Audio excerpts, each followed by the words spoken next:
بالله من الشيطان الرجيم.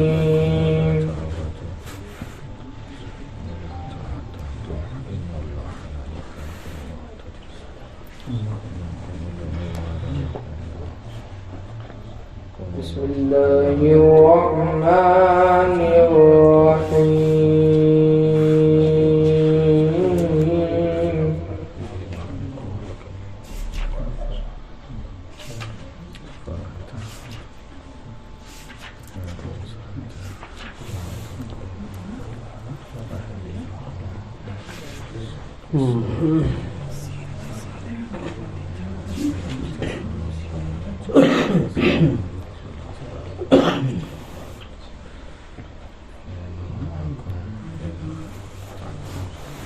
يا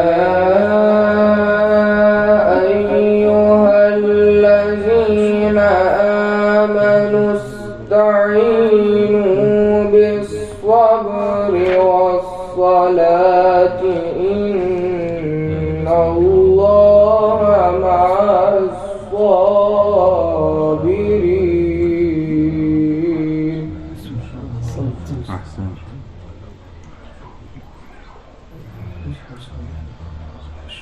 ولا تقولوا لمن يقتل في سبيل الله أموات بل أحياء ولكن لا تشعرون.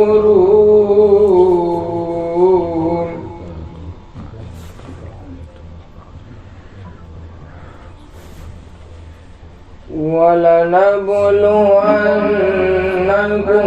بشيء من الخوف والجوع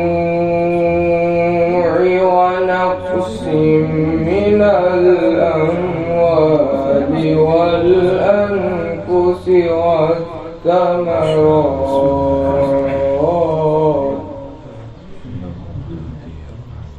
وبشر الصابرين.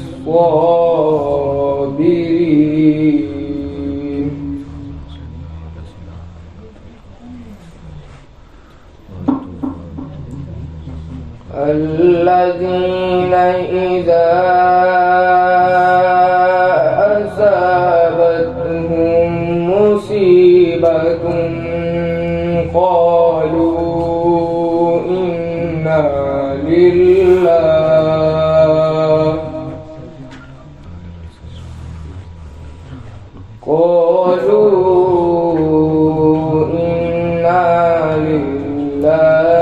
وإنا إليه راجعون.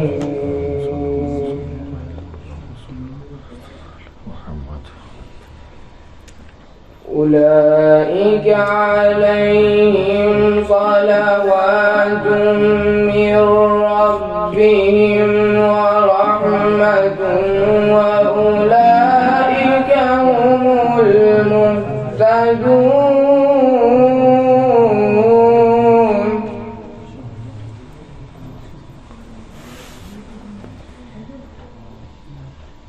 إن الصفا والمروة من شعائر الله فمن حج البيت أو اعتمر فلا جناح عليه أن يطوف بهما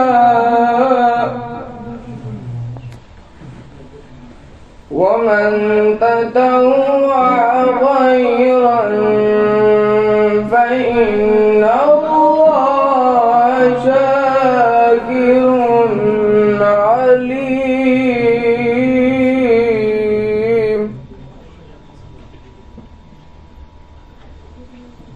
الله أكبر. بسم الله الرحمن الرحيم. إنا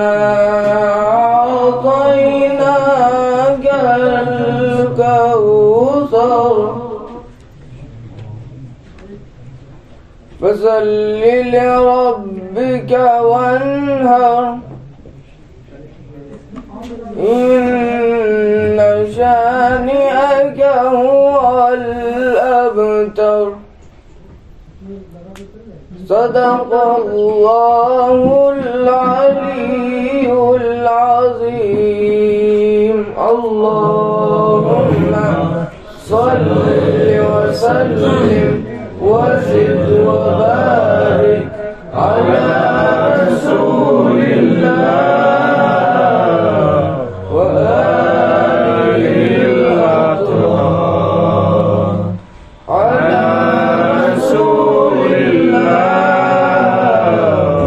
وآله الأطهار بشر محمد وآل محمد صلوات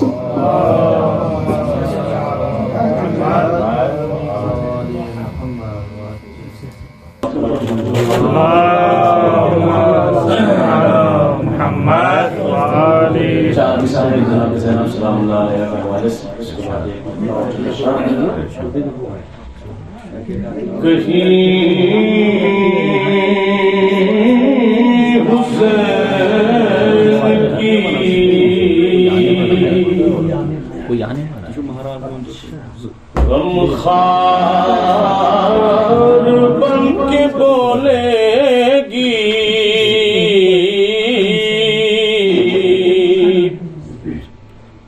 کہیں حسین کی غمخوار بن کے بولے گی کہیں بحیدری تلوار بن کے بولے گی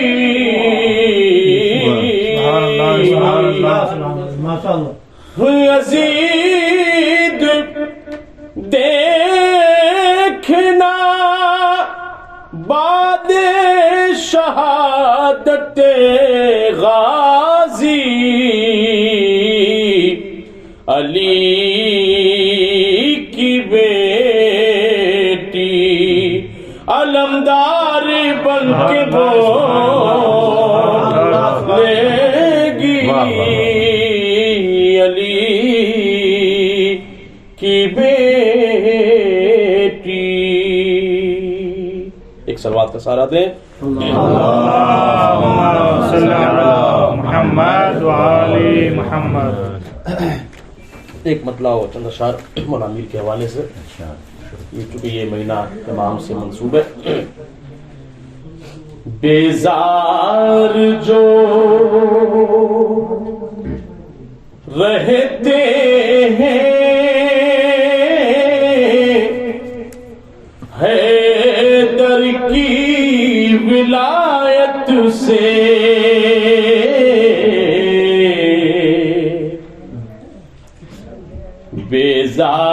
بیزار جو رہتے ہیں حیدر کی ولایت سے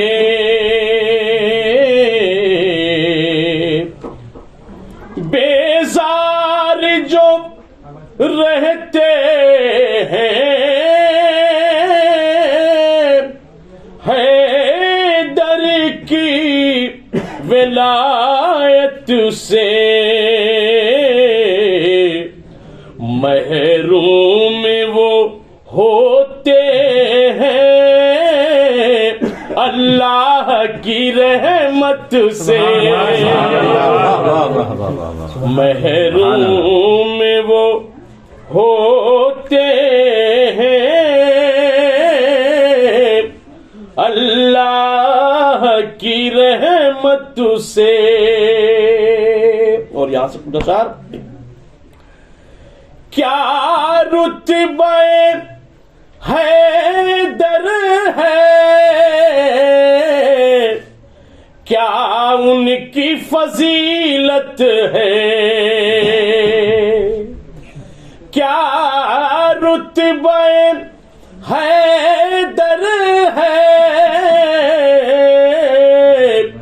کیا ان کی فضیلت ہے، پوچھے تو کوئی بڑھ کے قرآن کی آیت سے، پوچھے تو کوئی بڑھ کے قرآن کی آیت سے۔ اور ایک شعر پیش کر رہا ہوں، حقیقت پر مشتمل شعر ہے، دیکھیں شاید کسی قابل ہو۔ مولا کی عداوت ہے جن جن کے دلوں میں وہ، مولا کی عداوت ہے جن جن کے دلوں میں وہ، جیتے بھی ہیں ذلت سے مرتے بھی ہیں ذلت سے، جیتے بھی ہیں ذلت سے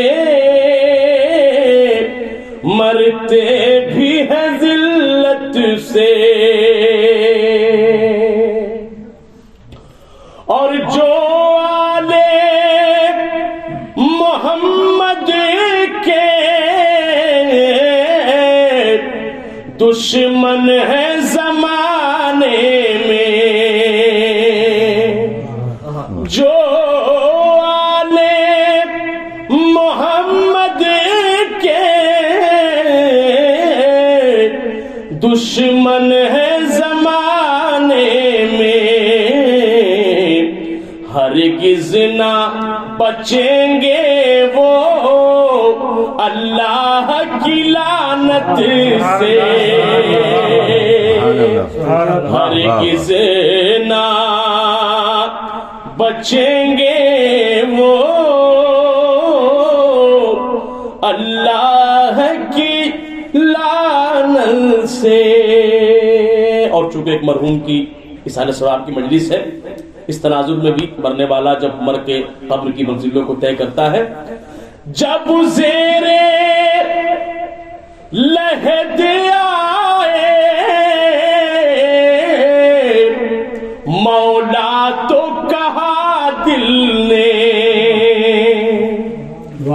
جب زیرے لحد آئے مولا تو کہا دل نے، چاہت تھی اسی پل کی ہم کو بڑی مدت سے، چاہت تھی اسی پل کی،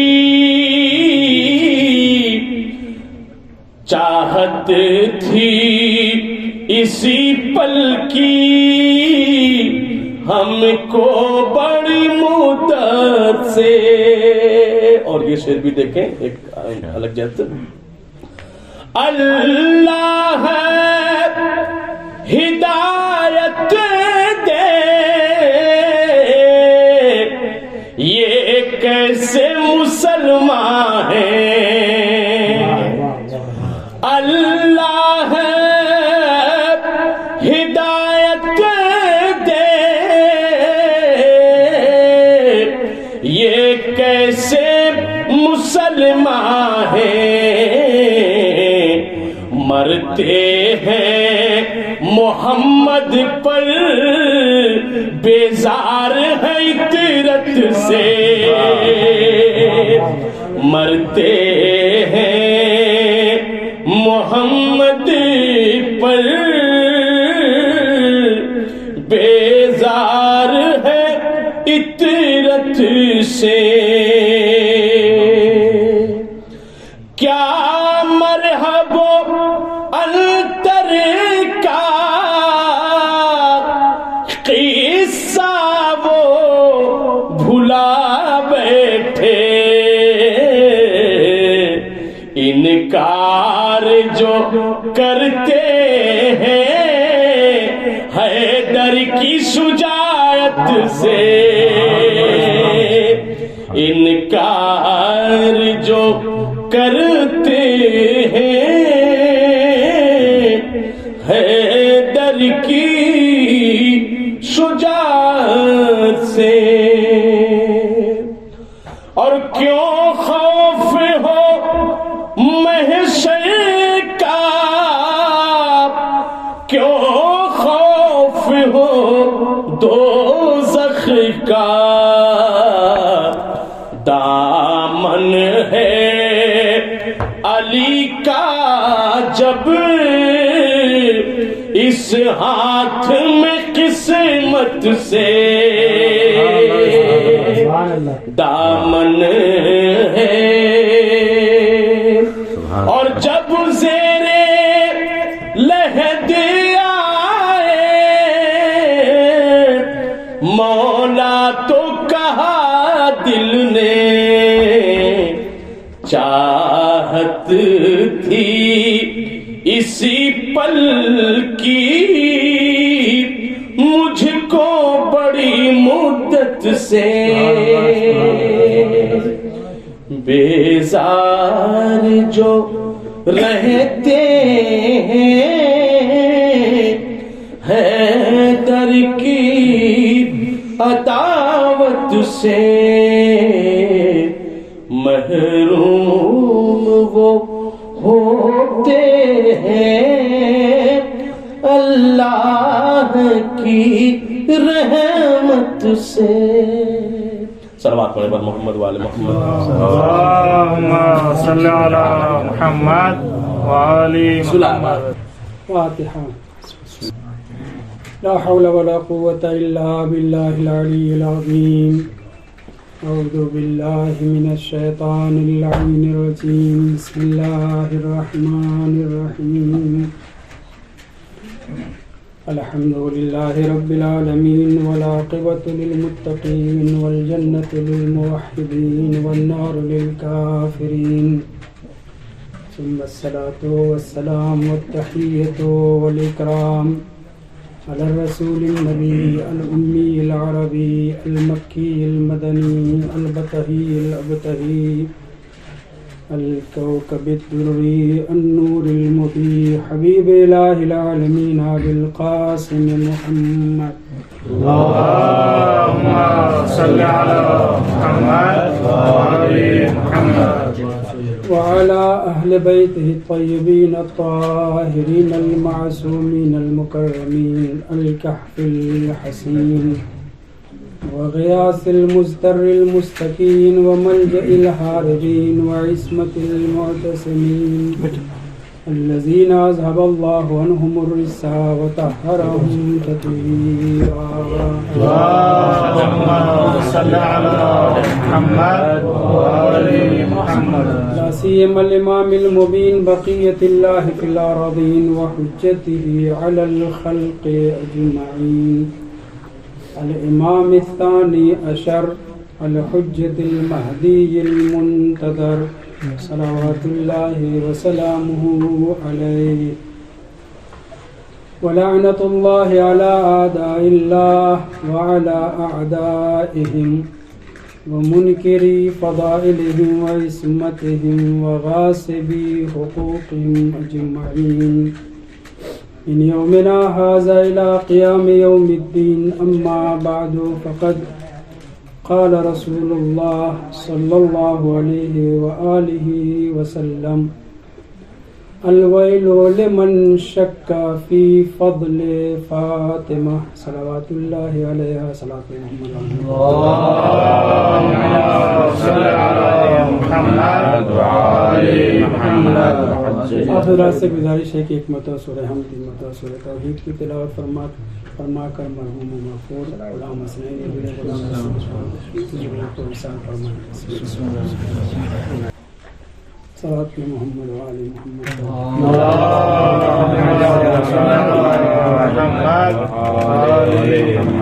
عزیزان محترم، ایک طولانی واقعے اور حدیث کا ایک حصہ آج کی اس گفتگو کے لیے مورد عنوان قرار دیا ہے. ارشاد رسول اسلام صلی اللہ علیہ وآلہ وسلم ہو رہا ہے: الویل لمن شک فی فضل فاطمہ. پیغمبر اسلام یہ نہیں ارشاد فرما رہے ہیں کہ فضائل و کمالات، مناقب و معجزات فاطمہ صلوات اللہ علیہا کے انکار کرنے والے پر ویل ہو. یہ نہیں ارشاد فرما رہے ہیں، بلکہ ارشاد فرما رہے ہیں کہ جو فضیلت و برتری، مناقب و معجزات فاطمی میں صرف شک کرے اس کے اوپر ویل ہے. لعنت اس کے اوپر ہے. جہنم کی وادی ویل اس کے لیے ہے کہ جو جناب سیدہ صلوات اللہ علیہا کی فضیلت کے سلسلے میں، برتری کے سلسلے میں، یہاں پہ فضل سے مراد صیغہ تفضیل نہیں ہے، افضلیت کی بات نہیں ہو رہی ہے، اگرچہ واضح یہی ہے، یعنی معجزات کے بارے میں گفتگو نہیں ہو رہی ہے، بس اس مطلب پر گفتگو کی جا رہی ہے کہ جو شخص اس مسئلے میں شک کرے کہ میری بیٹی کائنات کی تمام خواتین، تمام انبیاء اور مرسلین پر برتری رکھتی ہے، صرف شک کرے، اس کے لیے ویل ہے. وہ توجہ چاہتا ہوں،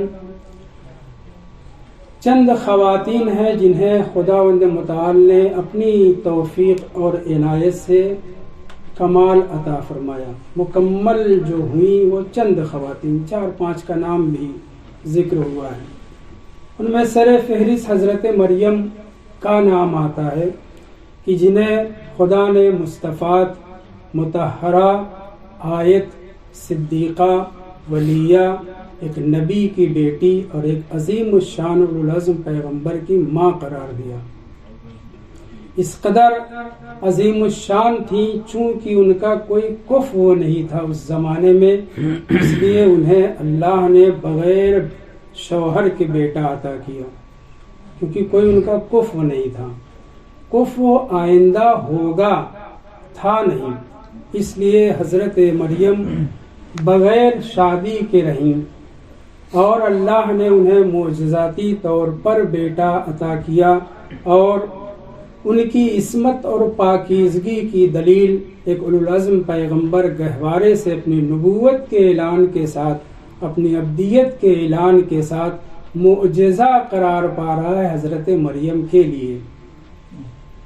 بعض باتیں تکراری ضرور ہوں گی، اور یہ جو روایت میں آپ کے سامنے ذکر کر رہا ہوں، 6 صدی ہجری کے ہمارے ایک عظیم الشان، بہت ہی تبرعی اور مولائی عالم گزرے ہیں، ابن حمزہ طوسی.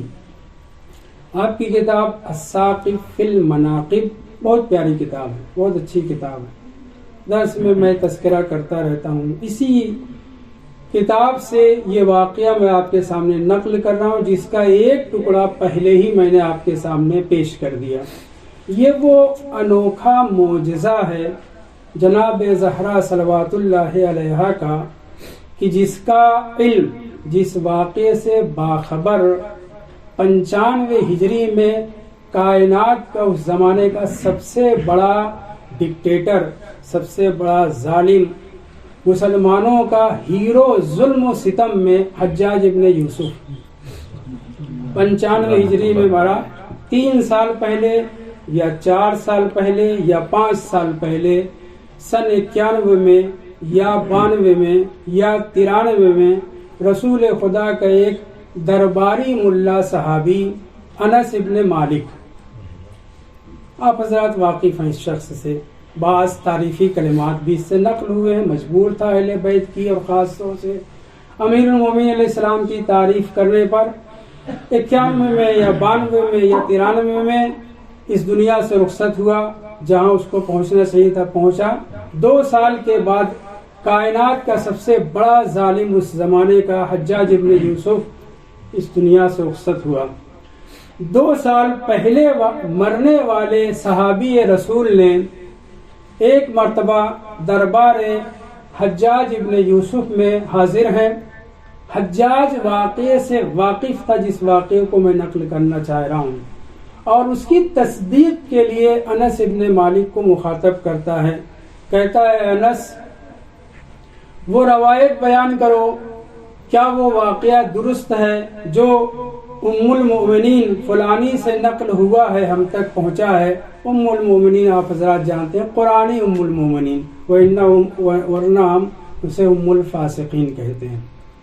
یہ جو نقل ہوا ہے کہ وہ ایک روز حضرت سیدہ صلوات اللہ علیہا کے گھر گئی،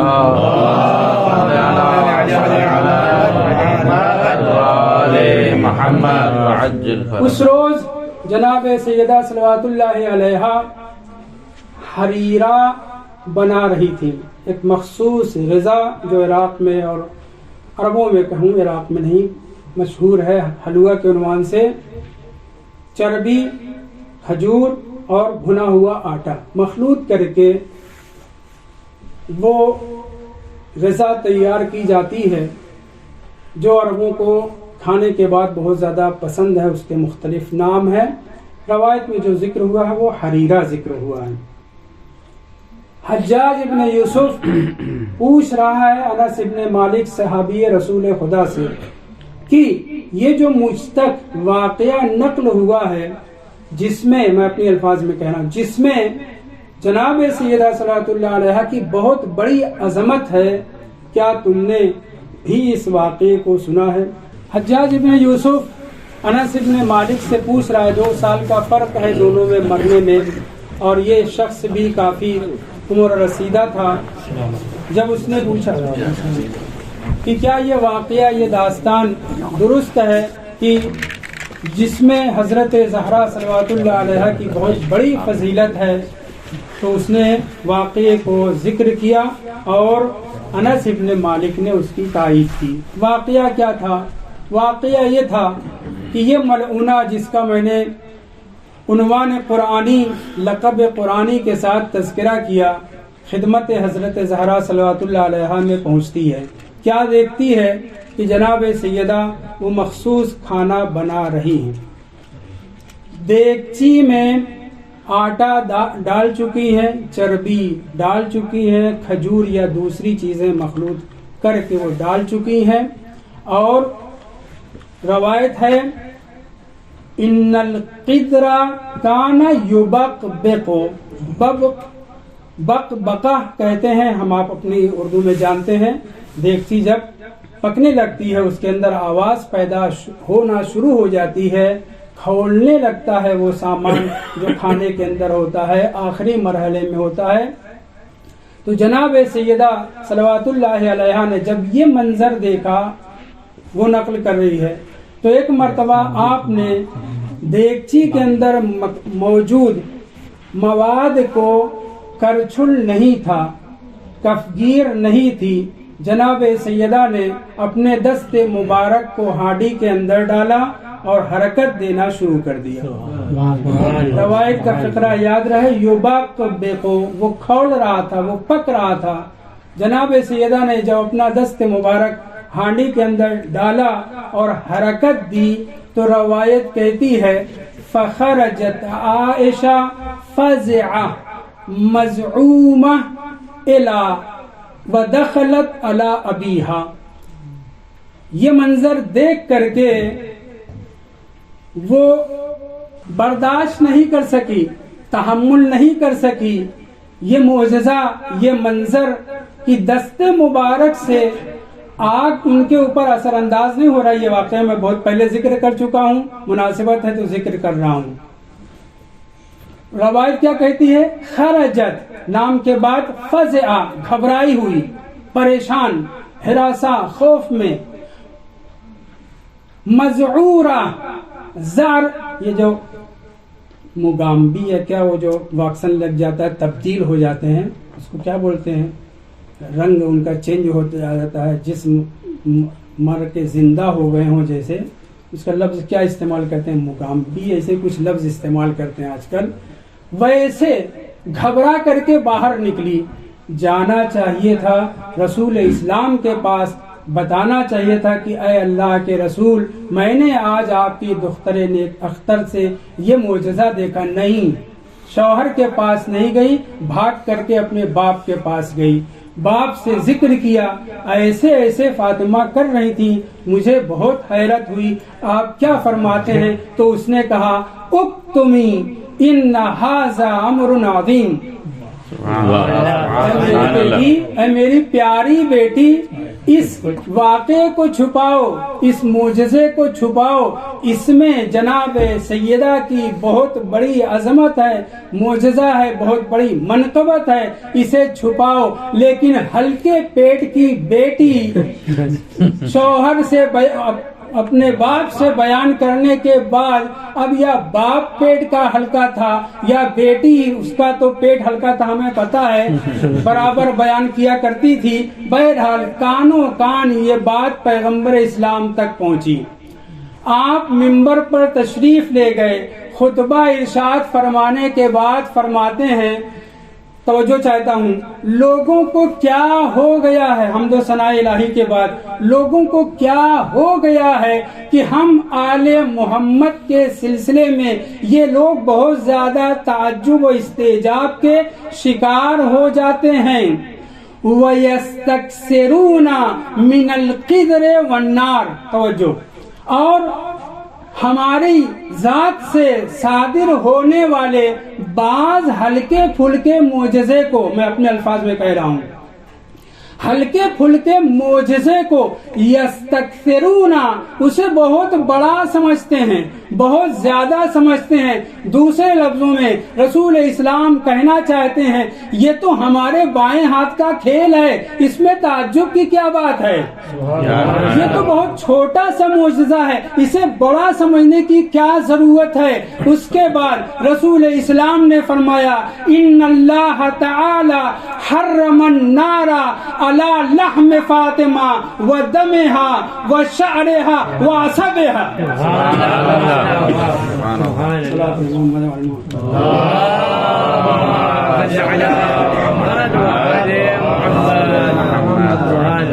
یستکبرون، اسے بہت کثیر سمجھتے ہیں، بہت زیادہ سمجھتے ہیں، بہت بڑا معجزہ سمجھتے ہیں. یہ کوئی بہت بڑا معجزہ نہیں ہے، اگرچہ سادہ لوگوں کے لیے اور اس جیسی خبیثہ کے لیے بہت بڑی بات تھی کہ چلتی پکتی ہوئی ہاڈی کے اندر کفگیر استعمال نہیں کی جا رہی ہے، کرچھل استعمال نہیں کی جا رہی ہے، ہاتھ کو استعمال کیا جا رہا ہے. لفظوں پہ غور کریے کہ پیغمبر اسلام نے کیا ارشاد فرمایا. اللہ عز و جل نے آگ کو میری بیٹی کے اوپر، اس کے بال کے اوپر، اس کے گوشت کے اوپر، اس کے خون کے اوپر، اس کی ہڈیوں کے اس کے اوپر اعصاب یعنی پٹھوں کے اوپر حرام قرار دیا ہے. دوسرے لفظوں میں آتش جہنم کسی جہت سے جناب سیدہ صلوات اللہ علیہ کو مس اور ٹچ نہیں کر سکتی. یہ بھی کوئی بہت بڑی بات نہیں ہے، یہ بھی کوئی بہت بڑی بات نہیں ہے. اس کے بعد فرماتے ہیں رسول اسلام ویل ہو اس کے لیے، بہت توجہ کہ ہمارے اوپر یہ الزام لگایا جاتا ہے، یہ تو بس لعنت کرنا شروع کر دیتے ہیں. پیغمبر اسلام کا زمانہ ہے، پیغمبر اسلام لعنت کر رہے ہیں. دو لعنت، پہلی لعنت الویل من شکا فی فضل فاطمہ، فاطمہ کی برتری اور فضیلت میں شک کرنے والے کے اوپر لعنت ہو، ویل ہو، جہنم کی وادی ہو. وَيَلْعَنُ اللَّهُ مَن يُبْغِضُ بَعْلَهَا، اور جو ان کے شوہر سے بغض رکھے اس کے اوپر خدا لعنت کرتا ہے.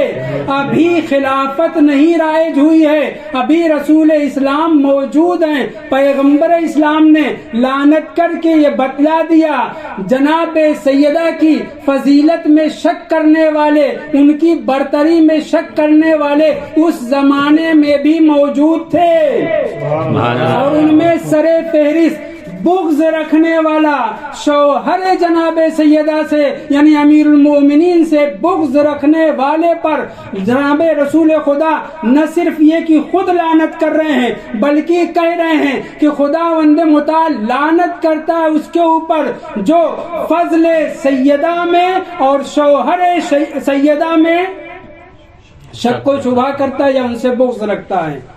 پیغمبر واضح کر رہے ہیں ابھی بغض کا اظہار بھلے ہی نہیں ہوا ہے, خلافت چھینی نہیں گئی ہے, فدا کو قبضے میں نہیں لیا گیا ہے, لیکن اس کے باوجود اعلان کر رہے ہیں کہ خداوند متعال لعنت کرتا ہے اس شخص کے اوپر جو شوہر جناب سیدہ سے بغض رکھتا ہے. صلی اللہ علیہ محمد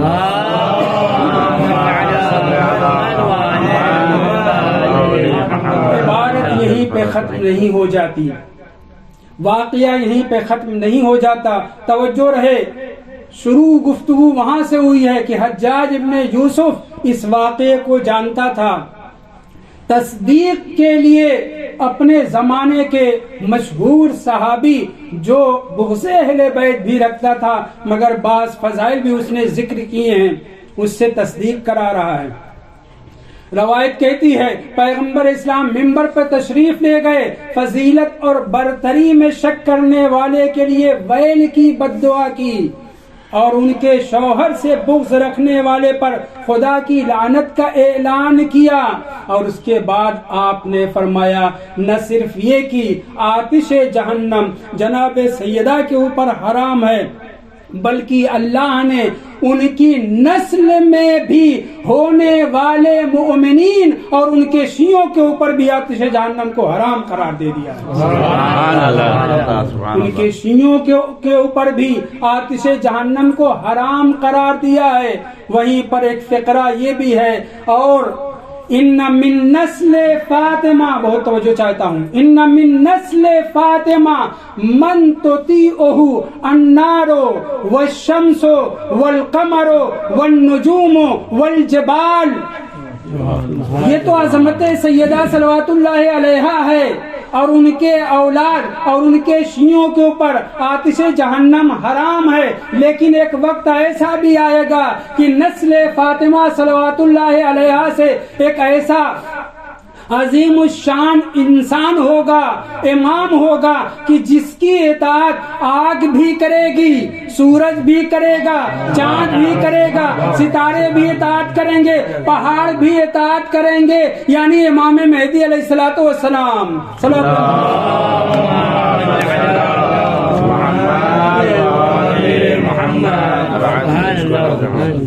جناب سیدہ صلوات اللہ علیہا کی عظمت پر, ان کی فضیلت پر شک و تردید کرنے والوں کے اوپر لعنت رسول اسلام کر رہے ہیں, اور اس کے بعد خبر دے رہے ہیں, پیشین گوئی فرما رہے ہیں کہ اسی میری بیٹی کی نسل سے ایک ایسا امام آنے والا ہے جس کی کائنات کی ہر چیز اطاعت کرے گی سوائے چند انسانوں کے, سب اطاعت کریں گے. سورج بھی چاند بھی باقاعدہ اجازت لیں گے, سورج و چاند امام اپنے پاس بلا لیں گے, فرشتے نازل ہوں گے, انسانوں کے ساتھ چلیں گے, سارے پہاڑ سارے دریا سب کچھ آپ کے اختیار میں ہوگا.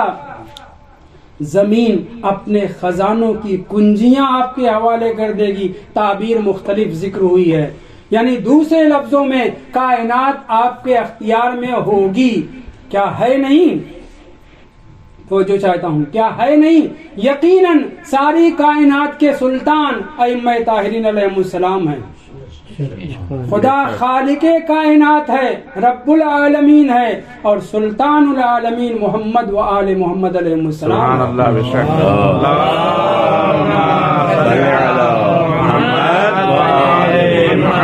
اس کے بعد پیغمبر اسلام اسی حدیث میں آگے ارشاد فرماتے ہیں وَإِنَّ اللَّهَ فَتَمَ آدَاءَهَا, اور اللہ نے حضرت زہرا صلوات اللہ علیہا کے دشمنوں کو جدا کر دیا ہے, علیحدہ کر دیا ہے. کس چیز سے؟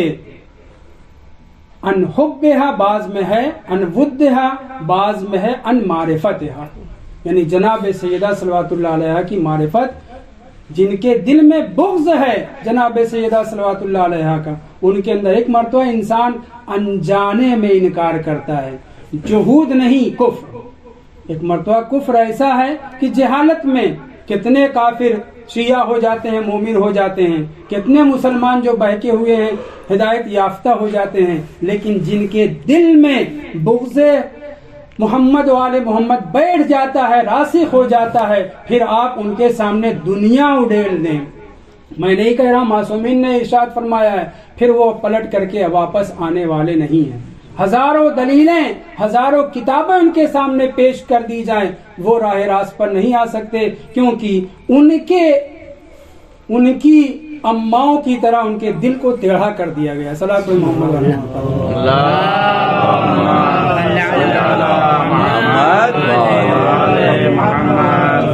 عبارت کیا تھی؟ الفضل لمن یا الویل من شک فی فضل فاطمہ، جو برتری فاطمہ زہرا صلوات اللہ علیہا میں شک کرے۔ فضل کا مطلب یہاں پہ صرف فضیلت نہیں ہے، بلکہ یہاں پہ موازنہ کا بات، مقایسے کی بات ہے۔ اب کس سے مقایسہ موازنہ کیا جائے؟ چلیں ایک مقایسہ اور آپ کی زحمت تمام کرتا ہوں، تھوڑا طولانی ہو جائے گا۔ صلی محمد علیہ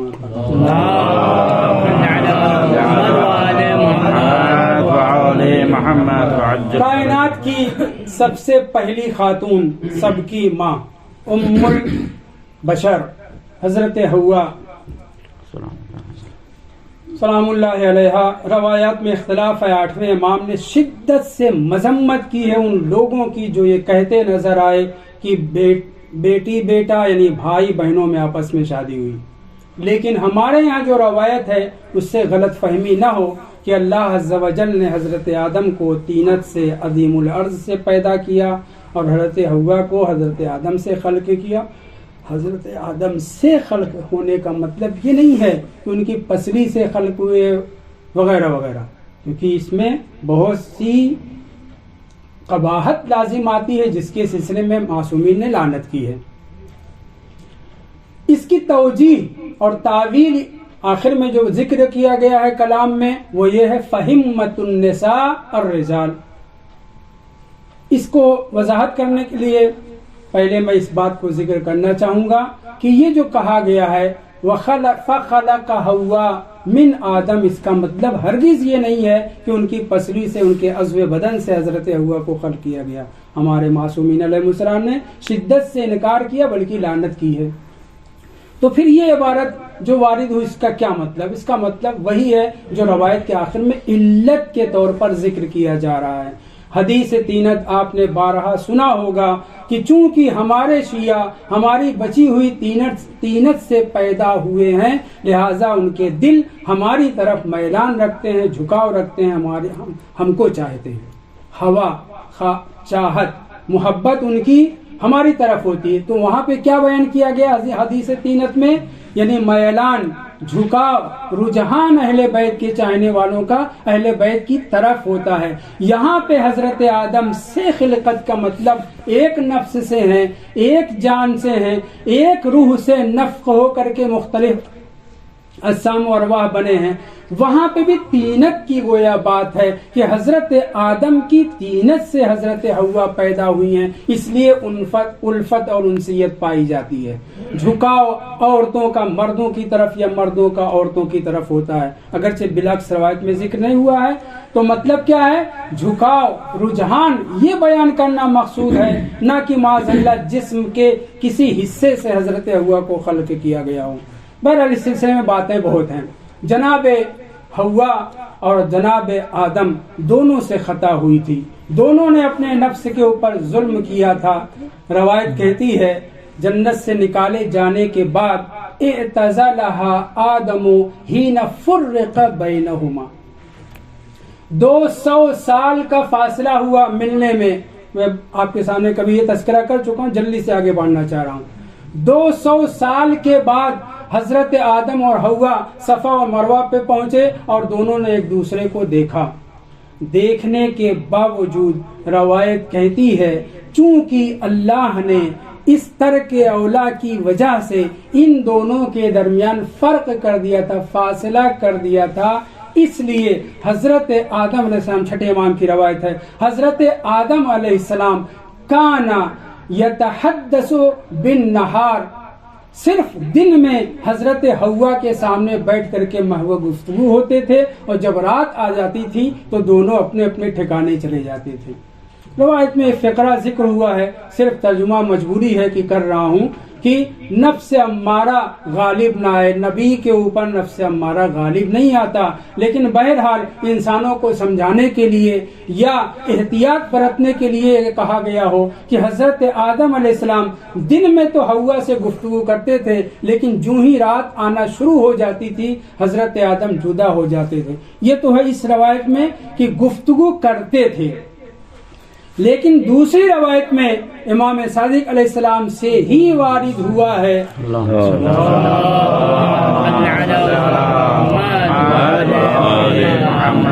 مئات عام ما ينظر الیہا، 100 سال تک، متوجہ رہیں 200 سال کا فاصلہ ہو چکا ہے جنت سے، جس جنت میں تھے وہاں سے اترنے کے بعد 200 سال کا فاصلہ ہو چکا ہے، ملاقات ہو چکی ہے، گفتگو کرتے تھے، دن میں مگر گفتگو کرتے تھے، رات میں گفتگو نہیں کرتے تھے، دونوں ایک دوسرے کے محرم تھے، لیکن اس کے باوجود چھٹے امام فرماتے ہیں مئات عام ما ينظر الیہا، 100 سال تک حضرت آدم علیہ السلام نگاہ اٹھا کر کے اپنی ہی حلیلہ، اپنی ہی زوجہ، اپنی ہی محرم، اپنی بیوی کو نہیں دیکھتے تھے۔ یہ احتیاط تھا حضرت آدم علیہ السلام کا۔ اور پھر جب کچھ دنوں کے بعد حکم ہوا، اے آدم، فرشتوں نے خانہ کعبہ کی تعمیر کی تھی، اب آپ کی ذمہ داری ہے روئے زمین پر اول بیت وضع للناس للذی ببکۃ، قرآن مجید کی آیت ہے آپ کے سامنے، پہلا گھر عبادت کے لیے بکہ میں یعنی مکہ میں جو تعمیر ہوا وہ حضرت آدم علیہ السلام نے تعمیر کیا، حضرت ابراہیم نے بہت بعد میں تعمیر کیا ہے۔ حضرت آدم علیہ السلام نے اکیلے، ابھی کوئی اولاد نہیں ہے، اکیلے حضرت آدم علیہ السلام نے خانہ کعبہ کو تعمیر کر لیا۔ جب تعمیر کر چکے تو حضرت جبرائیل اس سے پہلے نشان بتایا کہاں سے کہاں تک آپ کو چوہدی اس کی خانہ کعبہ کی رکھنی ہے، پھر مسجد الحرام کا دائرہ کتنا رہے گا، پوری تفصیلات بیان کی، اور اسی اعتبار سے حضرت آدم علیہ السلام نے تمام مواقع، میقات وغیرہ مقرر کیے۔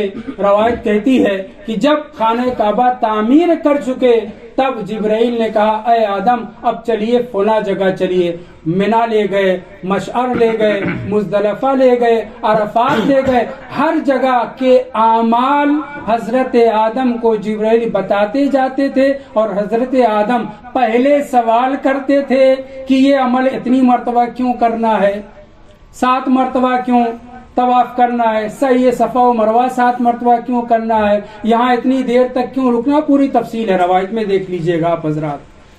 کچھ آپ لوگوں کی بھی ذمہ داری بنتی ہے، سب آپ پہ محمد علیہ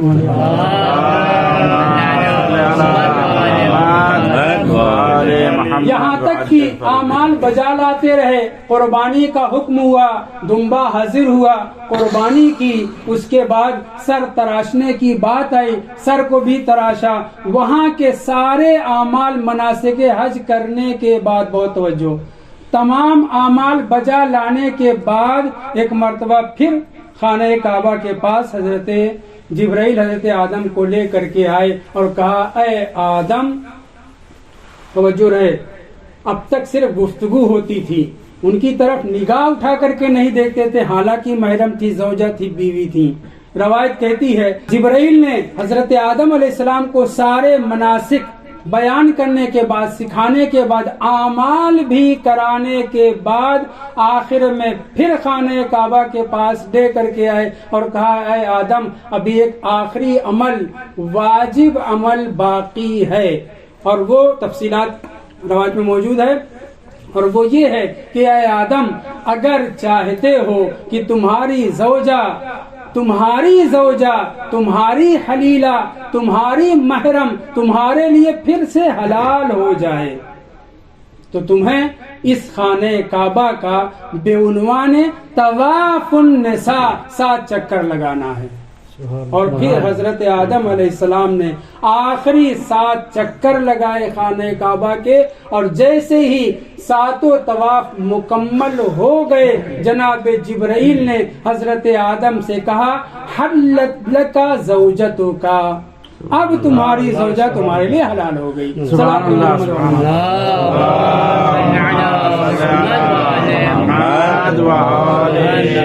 حضرت حوا بہت عظیم الشان پہلی خاتون ہیں، سب کی ماں ہیں، بہت عظمتوں والی ہیں.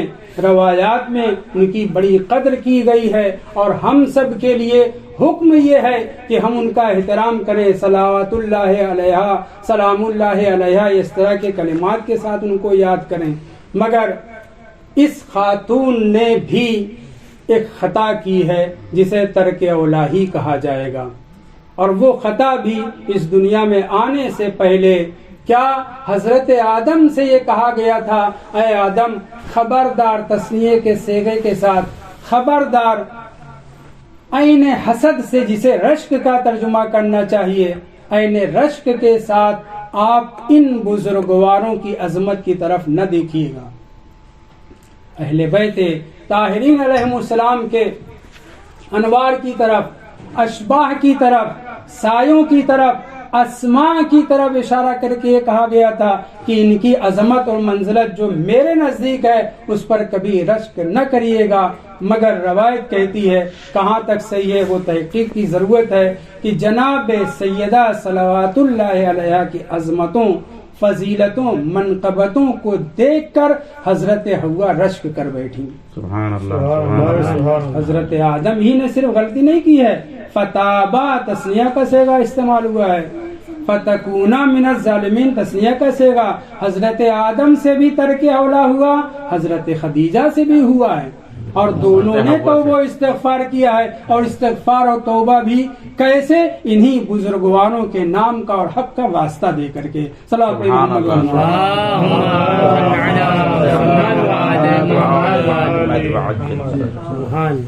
اب اشارہ ہو رہا ہے مگر میری بات بالکل تمہید میں رہ گئی. اب ایک اور صلوات پڑھی محمد.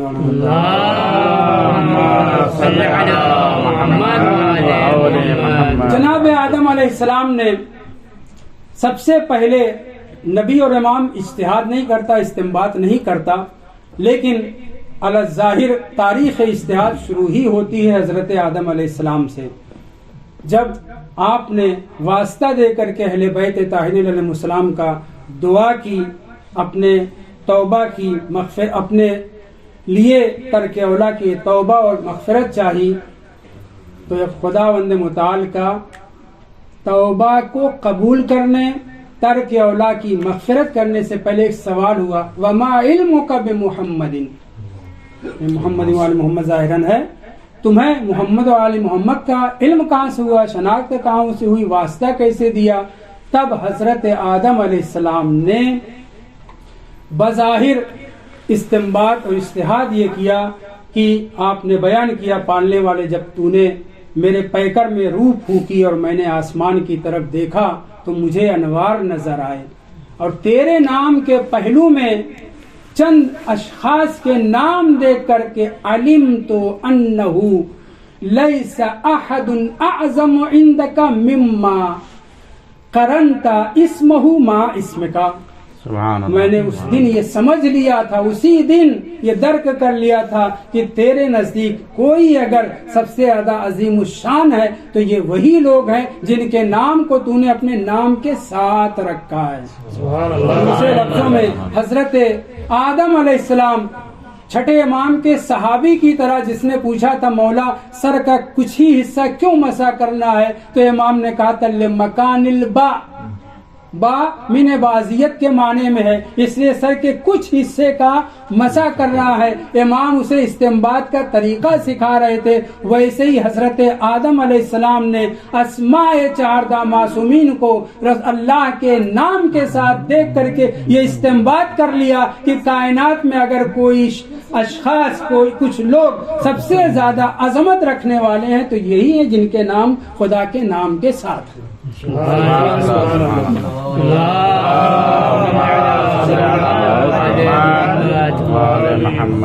عظمت کا تذکرہ حضرت آدم علیہ السلام نے اپنے تک مخصوص نہیں رکھا. اس استنباط کو، اس اجتہاد کو تاریخ بشریت کا سب سے پہلا اجتہاد اگر کہہ لیں، سب سے پہلے مجتہد حضرت آدم علیہ السلام کو اس جہت سے، ورنہ مجتہد نبی اور امام نہیں ہوتا، وہ جو حکم پاتا ہے وہی لوگوں تک پہنچاتا ہے. حضرت آدم علیہ السلام نے اس کو اپنے تک محدود نہیں رکھا. بہت توجہ چاہتا ہوں، کافی سن رسیدہ ہو چکے ہیں، 1030 سال یا کچھ اور بھی ذکر ہوا ہے. ہیبت اللہ حضرت شیس، جن کی کنیت ابو محمد ذکر ہوئی ہے، روایت کہتی ہے کہ یہ لوگ یعنی حضرت آدم علیہ السلام کے بیٹے بیٹیاں اور ان کے بھی بیٹے بیٹیاں، یعنی نسل آدم علیہ السلام کبھی کبھی اکٹھا ہوتے تھے. کانو یتحدثون، یہ سب بیٹھ کر کے ایک جگہ پر بیٹھ کر کے گفتگو کیا کرتے تھے. لیکن حضرت آدم علیہ السلام جب وہاں ہوتے تھے تو وہ چپ چاپ رہتے تھے. آخر بچے ہیں، پوتے ہیں، کسی نے پوچھ لیا ایک دن کہ بابا، دادا جان، بابا جان، کیا بات ہے، ہم لوگ گفتگو کرتے ہیں، آپ بات نہیں کرتے، آپ چپ رہتے ہیں، وجہ کیا ہے؟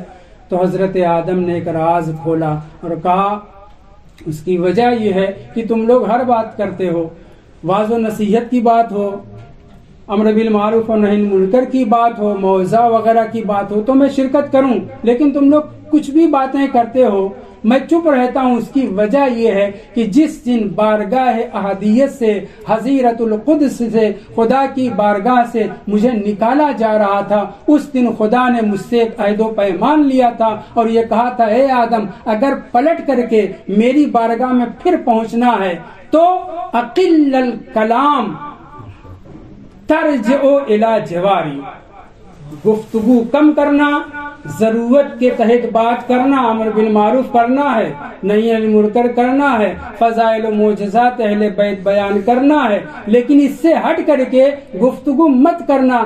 کم بات کرو گے، تقلیل کرو، کلام گفتگو تمہاری کم ہوگی، ترجع الی جواری، تو پھر میری بارگاہ میں پھر پلٹ کر کے آ سکتے ہو. چونکہ خدا سے میں نے یہ عہد و پیمان کیا ہے اور میں خدا کی بارگاہ میں پلٹ کر جانا چاہتا ہوں، اس لیے میں تمہاری گفتگو میں شریک نہیں ہوتا. ایک منظر یہ. دوسرا منظر، آپس میں یہ جو گفتگو یاد رہے، عنوان گفتگو کہ جناب سیدہ صلوات اللہ علیہ کی عظمت اور بقیہ لوگوں کے مقابل میں کیا ہے. ایک دن یہ سارے بچے، پوتے، پرپوتے سب اکٹھا تھے، آپس میں گفتگو کر رہے تھے، بیٹے بھی سن رسیدہ ہو چکے ہیں، آپس میں گفتگو کر رہے تھے. گفتگو کا محور کیا تھا کہ اللہ کے نزدیک من ہوا خیر خلق اللہ الیہ، اللہ کے نزدیک سب سے زیادہ پیاری مخلوق کون ہے؟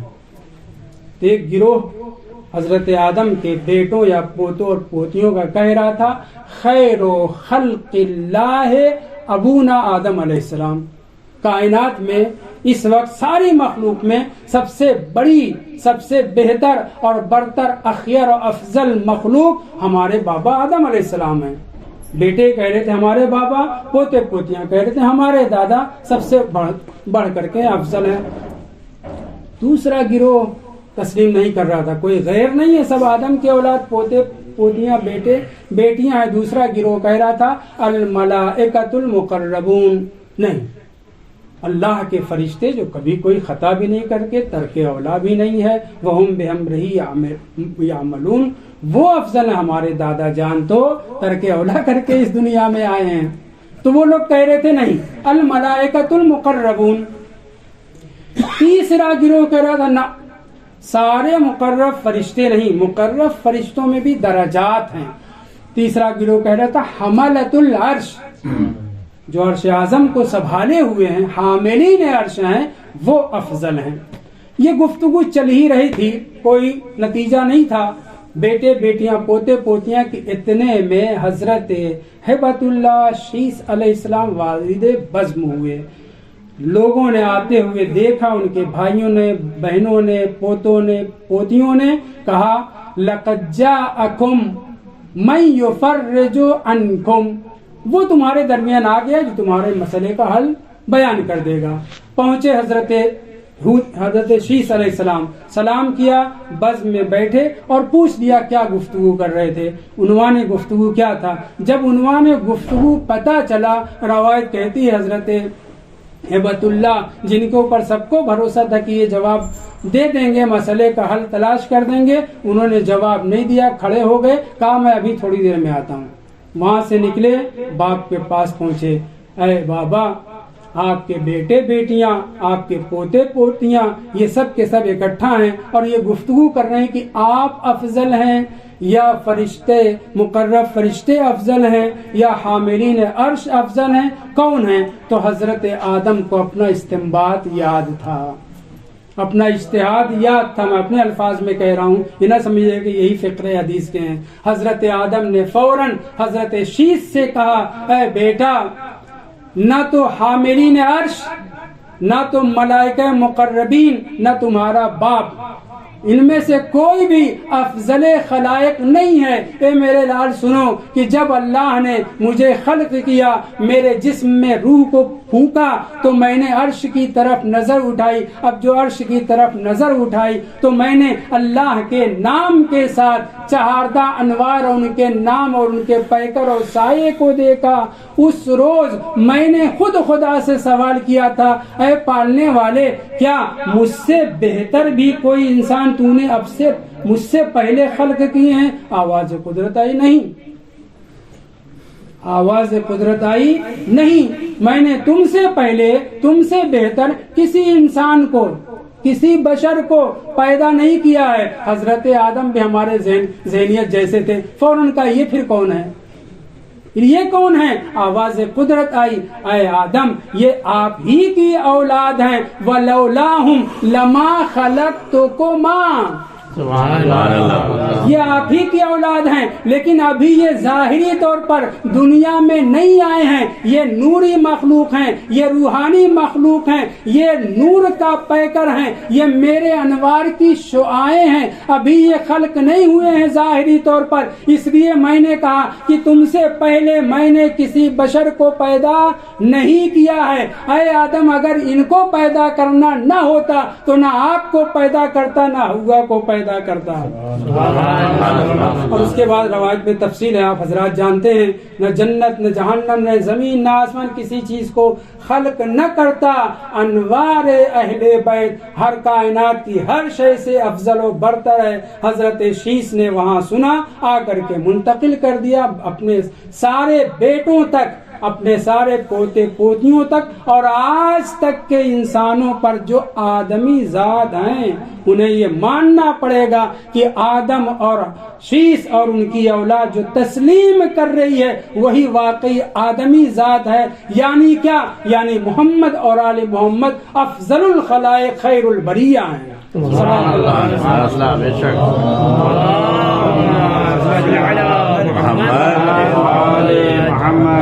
میں نے آپ حضرات کی زحمت تمام کی۔ اہل بیت طاہرین علیہم السلام، ان کے انوار، ان کے اشباہ، ان کی خلقت ظاہری طور پر جسم کے ساتھ نہیں ہوئی تھی، لیکن اللہ نے انہیں سب سے پہلے خلق کیا۔ حضرت حوا کو رشک ہوا،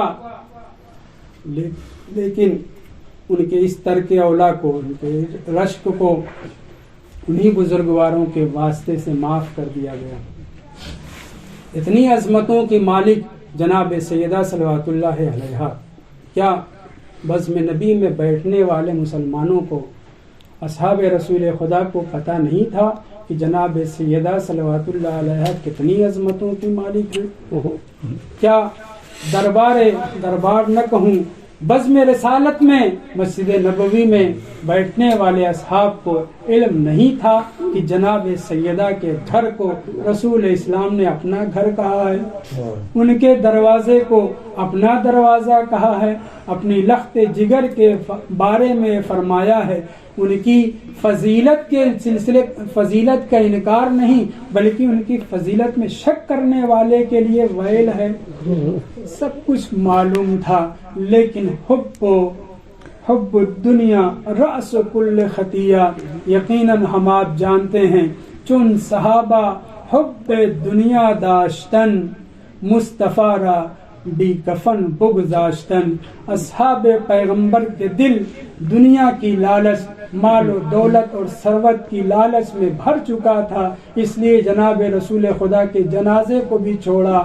اور جن لوگوں نے رسول خدا کے جنازے میں شرکت نہیں کی وہی لوگ بھلا کس طریقے سے جناب سیدہ کے جنازے میں شرکت کرنے کے لیے اتاولے ہو رہے ہیں؟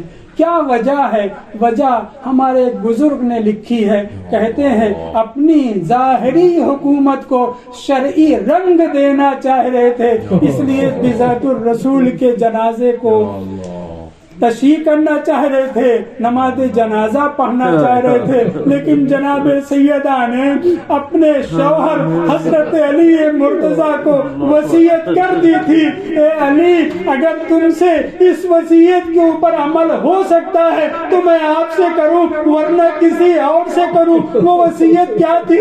اے علی، اے ابو الحسن، اے ابن ام، میرے جسم کو غسل دینا، کفن پہنانا، مگر رات کی دفن بھی کرنا تو رات کی تاریکی میں. ہاں عزیزان محترم، جناب امیر المومنین علیہ السلام نے پوری وصیت کا پاس و لحاظ رکھا. وہ وقت بھی آیا کہ ظالمین کو خبر ہوئی کہ جناب سیدہ کو دفن کر دیا گیا ہے. اندازہ کیا بقیع کے کسی گوشے میں دفن کیا گیا ہے. ایک روایت میں ہے کہ 7 قبر تازی بیان بنا دی تھی، یعنی اس کے اوپر پانی چھڑک دیا تھا. دوسری روایت ہے کہ 40 قبروں کے اوپر پانی چھڑک دیا تھا تاکہ جناب سیدہ کی قبر پتہ نہ چلے. لیکن جب آپ کو یہ خبر دی گئی کہ کچھ مسلمان، نام کے مسلمان، قبروں کو عورتوں کے ذریعے سے کھدوانا چاہ رہے ہیں، جناب سیدہ کے لاشیں کو نکال کر کے نماز جنازہ پڑھنا چاہ رہے ہیں، وصیت زہرا کے خلاف عمل کرنا چاہتے ہیں. روایت کہتی ہے امیر المومنین علیہ السلام نے اپنے امامے کے دونوں سرے کو اپنے سینے پہ کیا. یہ وہ حیت تھی کہ جس کے ساتھ جناب امیر المومنین جنگوں میں جایا کرتے تھے. جب غیظ و غضب میں حملہ آور ہوتے تھے تو اپنے امامے کے دونوں سروں کو اپنے سینے پہ لٹکا لیا کرتے تھے. اس حیت میں اپنے میان سے تلوار کو نکال کر کے امیر المومنین آگے بڑھے، قبر سیدہ کے قریب پہنچے. سارے لوگ یہ منظر دیکھ کر کے ادھر ادھر بھاگنا شروع ہوئے. میں کہوں گا اے امیر المومنین، سیدہ غسل کفن دیا جا چکا ہے، ان کو دفن کیا جا چکا ہے، اب آپ ان کی لاش کی بے حرمتی سے بچانے کے لیے اس حالت میں جنت البقیع آئے ہیں اور آپ نے اپنی زوجہ کی لاش کو بچایا بھی، قبر کو بچایا بھی، کیونکہ لاش کے اوپر، قبر کے اوپر کوئی آنچ نہیں آنے پائی کیونکہ علی جیسا شیر موجود تھا. لیکن جب کوئی شہید ہو جائے، 3 دن کا بھوکا پیاسا اور اس کا لاشا اسی طریقے سے پڑا ہو، کوئی نہ ہو، بیٹا ہو تو اس کے ہاتھوں میں ہتھکڑیاں ہو تو اس کے لاش کے ساتھ بے حرمتی ضرور ہو جاتی ہے. ادھر کے گھوڑے ادھر، ادھر کے گھوڑے ادھر. بیچ میں جناب سیدہ کا لال کا لاشا پامال ہو گیا.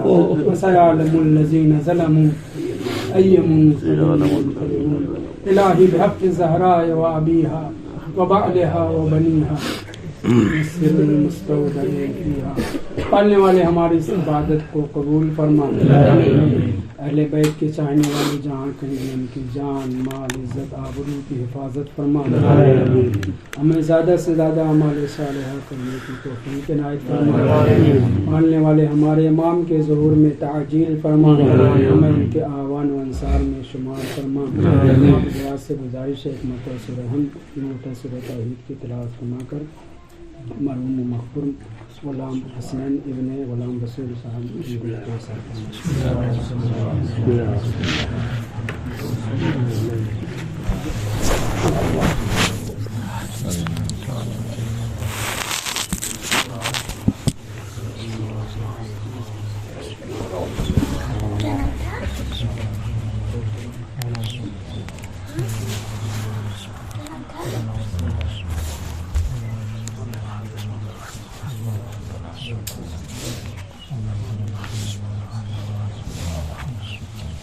طيب الله